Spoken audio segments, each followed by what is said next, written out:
regions and how they're associated with social cognition. So essentially, social cognition, it refers to the mental processes that are involved in understanding and navigating social situations. Right, so this can include things like interpreting social cues, understanding others people's perspectives, and communicating effectively. Now, these are not alien concepts to us. We know these things. So a lot of the time it's just about being a little bit more mindful, a little bit more aware of what's happening with you and other people, and putting things into practice that you put into practice so often that we don't have to think about them anymore. And that's really what we want to get. So how do we do this? Well, there's a few different brain regions that are involved in social cognition. And we know that through different research from neuroscience and psychology and even sociology, well, big part of sociology, and I'm not trying to downplay it if there's any sociologists watching this. They've really identified several key factors of the brain that are important for social cognition. And this includes your prefrontal cortex, your amygdala, and also your anterior cingulate cortex, which is part of the prefrontal. So let's start with the prefrontal cortex. Now, this is the part of the brain that's involved in higher order thinking, a lot of executive functioning like decision-making, planning, social cognition, those types of things.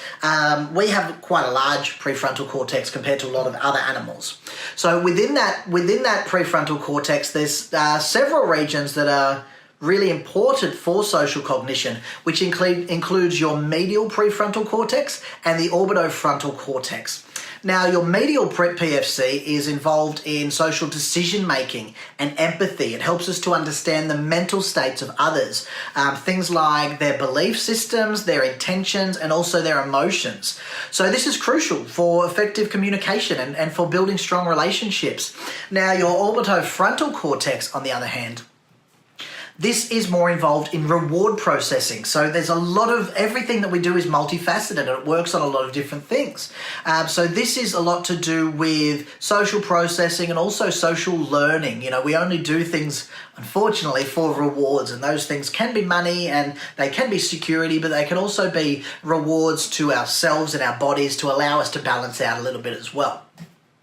So one way to think of this is, think about the way that we learn and the way that we adapt is through social experiences, right? And when we have these social experiences, that makes us think about what happened in that moment, and then we adjust our behavior accordingly so that we've got a better chance of being successful the next time. And we do that anyway. We do that without thinking. It's part of being human.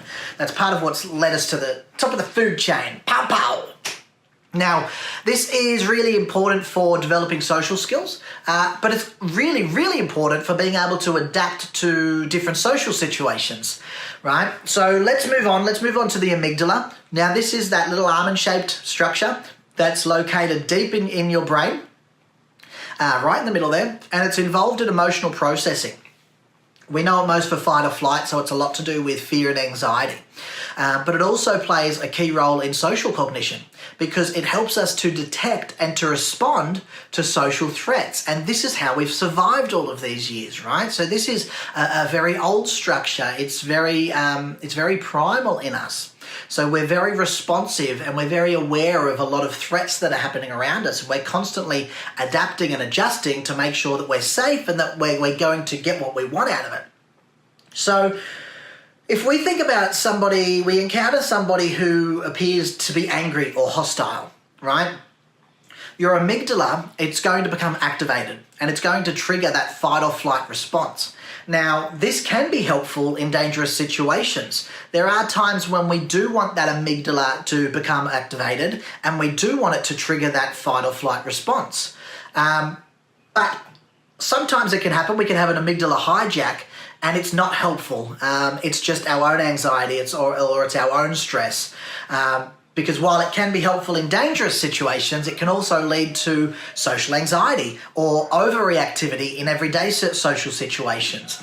And these are the things that we want to stop to an extent. We want to be we want to be alert, not alarmed. All right, so the last thing, let's talk about the anterior cingulate cortex. So this is a region of your brain that's involved in attention and involved in emotion regulation and empathy. And what it does is it actually helps us to monitor our own emotional responses and to regulate them in response to different social cues. So there's a lot going on, and it's all really cool when you think about, like, we think of things often as one dimension because that's how we're presented to it, but when you get into it, we're relying on a lot of different things and structures and regions to all work together and work properly to be able to be at our peak performance in this particular one thing that we're talking about right now. So you start to get a sense of how important it is to get all of your 1%ers in order so that we're getting this great result. So let's talk a little bit more about that amygdala and responding to those social cues. So, for example, if we were in a tense social situation, your anterior cingulate cortex, that's going to help you to manage your own emotions and also to respond appropriately to other people's emotions. So this is really important because we want to be effective communicators and we want to build positive relationships, right? So, and if we want to do that, we need to be aware of the things that can stop us doing that. And our anterior cingulate cortex is responsive to these types of things. So we need to be aware of it because this is important for effective communication and for building positive relationships.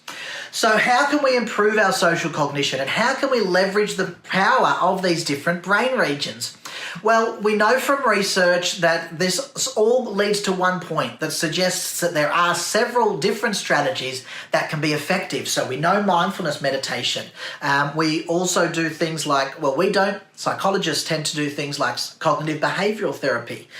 We do things like social skills training here. Mindfulness meditation is great. Helps to strengthen that prefrontal cortex and it improves your emotional regulation, which is important for effective social cognition. Cognitive behavioral therapy, it helps to identify and overcome cognitive biases and negative thought patterns that can be impacting your social interactions. It's very, very cool. There's new things coming out now in that area as well, which are really exciting. And when we look at social skills training, this can help us to develop specific social skills, which are things like active listening and effective communication, sending messages correctly. So in addition to these sort of strategies, which we sort of know and we can go out and we can do, there's also several lifestyle factors that can impact the function of these different brain regions and our social cognition more broadly. So for example, regular exercise. This has been shown to improve prefrontal cortex function and reduce anxiety, which improves social cognition. Healthy diet and adequate sleep. This can also support optimal brain function and it improves social cognition, right? So let's sum all of that up. So we know that brain regions play a crucial role in social cognition and understanding their function can help us to improve our personal and professional performance. So by leveraging these different strategies like mindfulness meditation, cognitive behavioral therapy, social skills training, as well as adopting healthy lifestyle habits, we're able to strengthen these brain regions and we're able to develop the social skills that we need for success in all areas of our lives. So it is complex, it is multifaceted, but it doesn't mean that it's out of your control. These are all things that you can bring back into your control, and it starts with being aware of it. And then after we're aware of it, you need to decide if you're going to improve it, if you're going to accept it, or if you're going to manage it. Take aim at the things that you want to change. That's all for now. See you next time.